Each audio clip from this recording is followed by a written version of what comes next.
My name is Clara, and I want to tell you about the day I walked into a funeral home, sat across from a very polite man in a gray suit, and asked him to carve one word onto my husband's gravestone. Not his name, not his dates, not beloved husband or devoted father, or any of the other phrases the man in the gray suit slid across the desk in a laminated booklet of options. One word. I had decided on it 3 days earlier, sitting alone at my kitchen table at 2 a.m. with a cup of tea I never drank, in the particular silence that follows the kind of news that rearranges everything you thought you knew about your own life. The word was adulterer. I want to tell you the whole story, because the word did not come from anger. It did not come from a place of wanting to hurt anyone or make a scene or be remembered as the bitter wife. It came from something quieter and much more certain than any of that. It came from 28 years of a marriage I had believed in completely, and the specific clarity that arrives when the last piece of a puzzle you never knew you were holding finally falls into place. Let me start at the beginning. Robert and I met when we were both 23 years old. He was a structural engineer at the firm where I was working as an administrative coordinator. He was tall and steady and laughed at things that were actually funny rather than things he thought he was supposed to find funny, and I noticed that quality the first week and never forgot it. We were married 2 years later in a small church in the town where I grew up. My mother cried through the entire ceremony. Robert's mother wore a hat that was slightly too large for the occasion and dabbed at her eyes with a handkerchief she had clearly prepared in advance.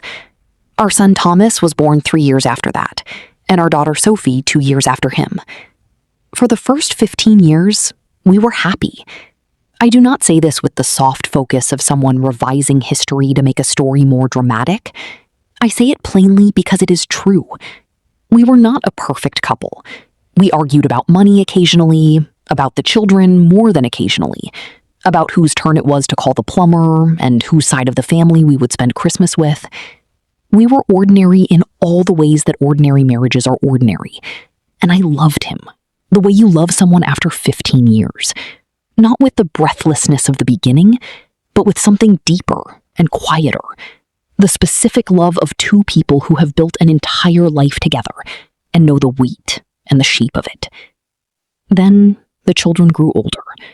Thomas went to university, Sophie followed 3 years later, and the house went quiet, in the way that houses go quiet when the people who filled them have found their own lives and moved on. That was when I began to notice. It started with small things.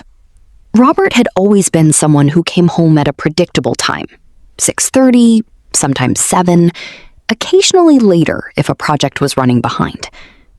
But in the year after Sophie left for university, the pattern changed. Not dramatically, not all at once, but the 6:30 arrivals became 7 o'clock, then 8, then sometimes 9, with a text message that said simply, "Running late, don't wait up." I told myself it was the promotion. He had moved into a senior director role at the firm the previous year, and the responsibility was significant. I told myself that the pressure of the new position explained the distraction I noticed at dinner, the way his phone had acquired a new habit of turning face down on the table, the password that had changed without comment. I am a practical woman. I am not someone who manufactures suspicion out of nothing. But I am also someone who has been paying close attention to another person for 28 years. And there are things you know without being told. There are things you file away quietly, because naming them would require you to start a conversation you are not ready to have. I filed them away.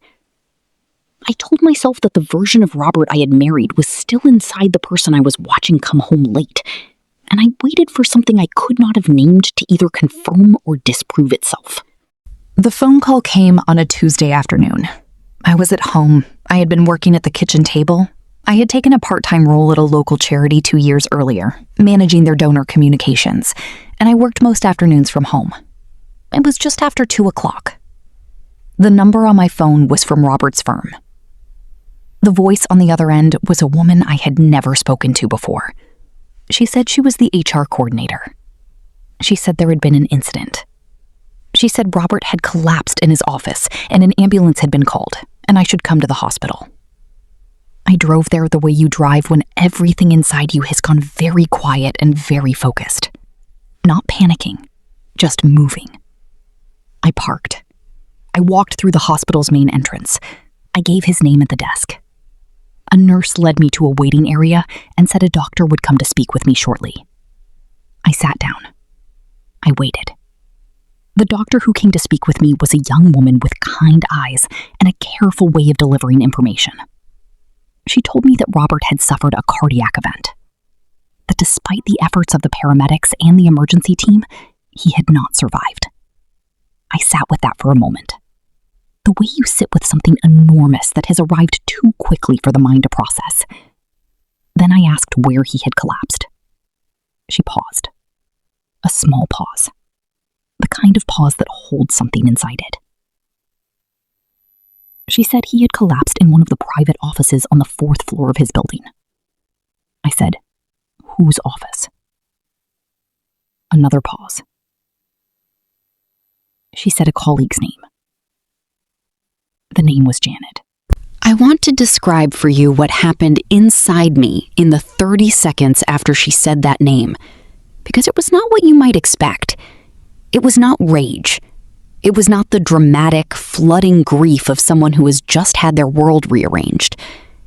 It was something quieter than both of those things. It was the particular sensation of a question you have been carrying for a long time, suddenly, finally, having its answer. I said, "I understand. Thank you for telling me." She looked at me with an expression I recognized as carefully managed professional sympathy. She asked if there was someone she could call for me. I said no. I said I would like a few minutes, and then I would like to see my husband. She nodded and left me alone. I sat in that waiting room for approximately 10 minutes. A woman across from me was reading a magazine without turning the pages. A child in the corner was playing a quiet game on a tablet. The overhead lights made a faint sound that I had not noticed until that moment. I thought about 28 years. I thought about the password that had changed. I thought about the face-down phone. I thought about every late evening I had told myself was a senior director's reasonable burden. I thought about the woman named Janet, whose name I had never heard before today, in whose private office on the 4th floor of my husband's building, my husband had died. And then I thought about my kitchen table, and a gravestone, and one word. The funeral arrangements took the better part of 3 days. Robert's mother, Dorothy, arrived the evening of the first day, accompanied by his sister, Margaret, who lived 2 hours away and had always managed to make me feel slightly inadequate at family gatherings, without ever saying anything specific enough to address. Both women were visibly grief-stricken and visibly prepared to manage the situation, which in practice meant managing me. I allowed this. I made tea. I answered questions about the service, the flowers, the order of speakers. I called Thomas, who drove through the night to be home by morning. I called Sophie, who flew back from the city she had moved to 18 months earlier and arrived red-eyed and shaking and folded herself against me in the hallway in a way that made me hold her very tightly and for a very long time. I did not tell any of them what I knew. Not yet. Not in those first days when everyone was moving through the particular fog of sudden loss, and what was needed from me was steadiness. I was steady. At night, after everyone had gone to bed, I sat at the kitchen table with my tea, and I thought clearly and carefully about what I wanted to do. I was not an impulsive person. I had never been someone who made decisions from the hot center of emotion. Robert had said that about me once, early in our marriage, as a compliment, that I thought before I acted, that I was the kind of person who waited until she was certain. He said it the way people say things about qualities they admire in others, without fully understanding that those qualities will one day be turned toward themselves. I was certain. On the morning of the second day, I drove to the funeral home alone. I told Dorothy I had some paperwork to sort out. She offered to come with me. I said it was fine. I would manage. I sat across from the man in the gray suit. I chose the gravestone. The material, the size, the font. When he asked about the inscription, I told him what I wanted. He looked up. I looked back at him with an expression that I hope communicated that I was not confused or distressed or making a decision I would come to regret, but was a woman who had given this precise thought and arrived at a precise conclusion. He wrote it down. The service was held 4 days later. It was a gray Thursday, the kind of October day that feels appropriate for grief. Not raining, but the light thin and low, and the air carrying the particular smell of leaves beginning to turn. The church was full.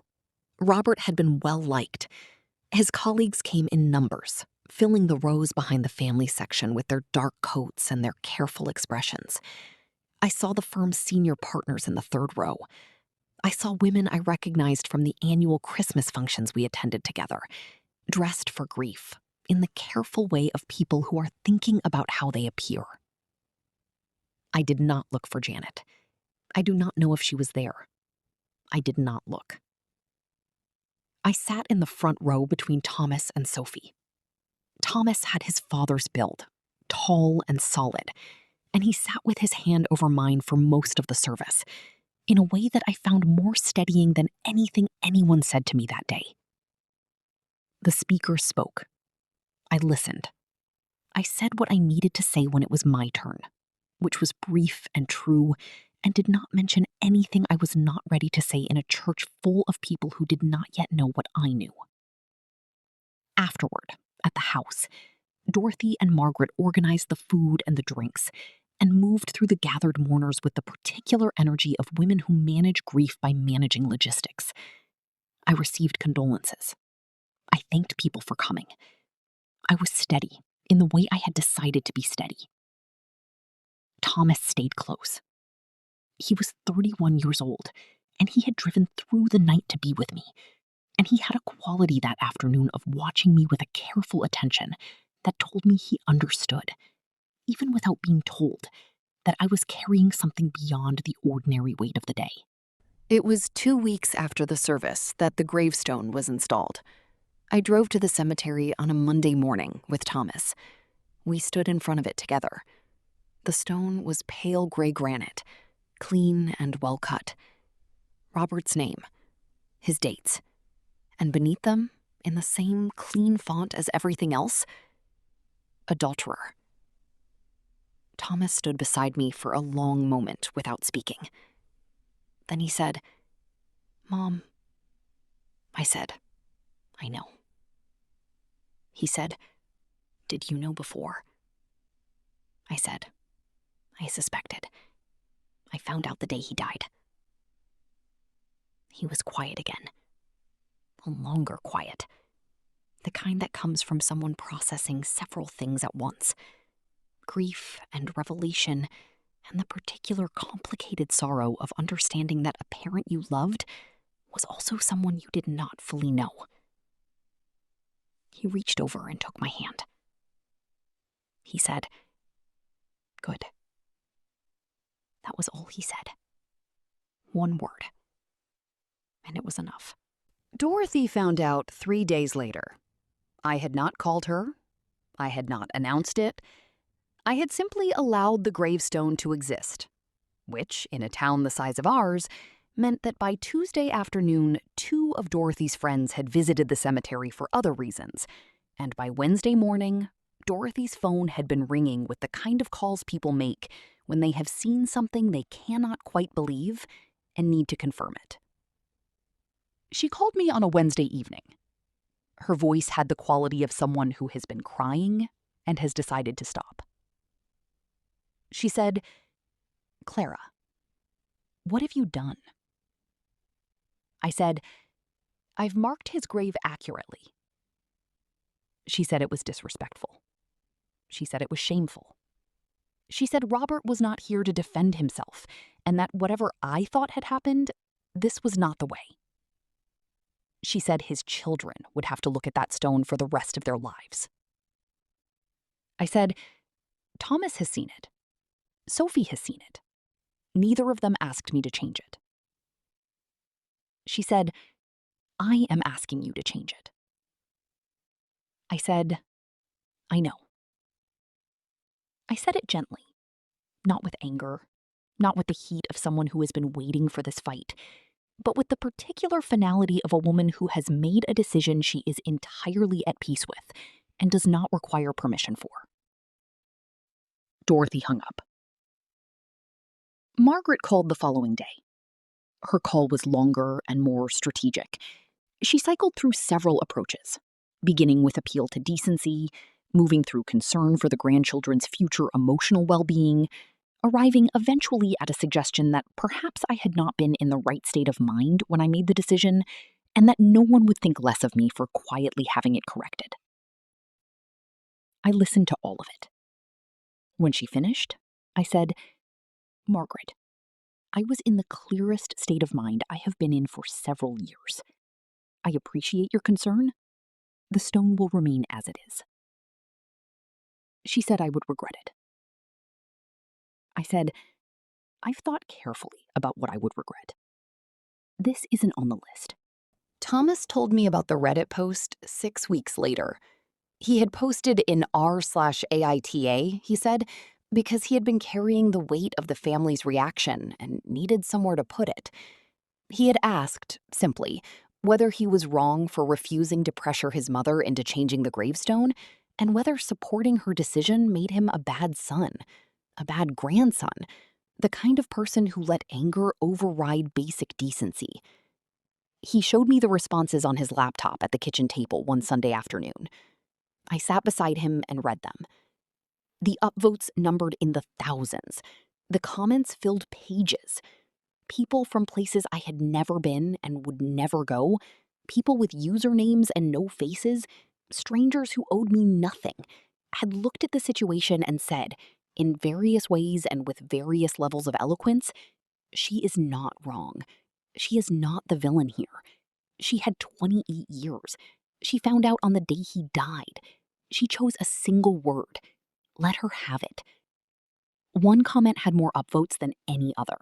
It said, your father made his choices. Your mother made hers. The stone is accurate. Let it stand. I read that comment 3 times. Then I closed the laptop and made us both a cup of tea. It has been over a year now. Dorothy has not spoken to me since the Wednesday phone call. Margaret sends cards at Christmas with no personal note inside, which I accept as the form of continued contact she is capable of offering, and I do not ask for more. Thomas visits most Sundays. Sophie comes when she can. We have dinner, and we talk about their lives, and occasionally, not often, we talk about their father. The real version of him. The complicated and human version. The man who was genuinely good at some things and genuinely dishonest about others. The man they loved and whom I also loved. Even now, even knowing what I know. Love does not require that a person was perfect. It requires only that it was real. And what I felt for Robert for 28 years was real, even if what he was doing during some portion of those years was not what I believed. I go to the cemetery occasionally. I stand in front of the stone and I read all the words on it. His name. If you are watching this and you have ever been the woman who stayed quiet, who held more than she showed, who suspected more than she said, who kept going long past the point where anyone would have blamed you for stopping, I want you to hear this. Your silence was never weakness. It was you, gathering everything you needed, waiting until you were certain, and then speaking in the only language that lasts. This is She Finally Spoke. Thank you for being here.